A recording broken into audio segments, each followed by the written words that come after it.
এই মানুষ হয়তো লুনা দেয় 8-10 ফিরে আপনি কয়বার ওষুধ আমি দিয়েছেন? কোনো দনই দেই নাই, গাড়ি করে ড্রপটা রকাই নিয়ে তাই এরকম কথা বাদেছে। আল্লাহ দেছে। এই কৃষক কাকু এতবার পিস যে বাদাইছেন, কইয়া হলাম এ কি কি ওষুধ দিয়েছেন? কিছুই দেই নাই বাপু। এই মানুষ হয়তো লুনা দেয় 8-10 ফিরে আপনি কয়বার ওষুধ আমি দিয়েছেন? কোনো দনই দেই নাই, গাড়ি করে ড্রপটা রকাই নিয়ে তাই এরকম কথা বাদেছে। আল্লাহ দেছে।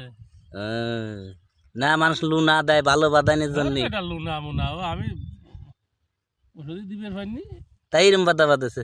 আল্লাহ দিছে। এ কি জাত? রাজা বাচ্চা। রাজা বাচ্চা।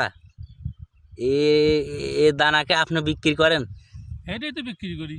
এটি বিক্রি করেন, তাহলে কি আপনার সাথে যোগাযোগ করলে সামনের বার মানুষ এই দানা পাবে? অবশ্যই অবশ্যই। এই দেন এই কঠিন বড় বড় পিস হয়েছে।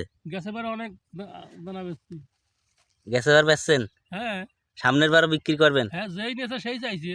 আচ্ছা, তাহলে সামনের বার যোগাযোগ করার জন্য আপনি আপনার নাম্বারটা বলে দেন। 0170 0170 9 9 11 11 20 20 52। 52। তো আপনাদের যদি এই যে এরকম লাটুম লাটুম পিস দরকার হয়, পিসের বীজ দরকার হয়, তাহলে পরে এই নাম্বারে ফোন করে যোগাযোগ করতে পারেন। গুল্লা গুল্লা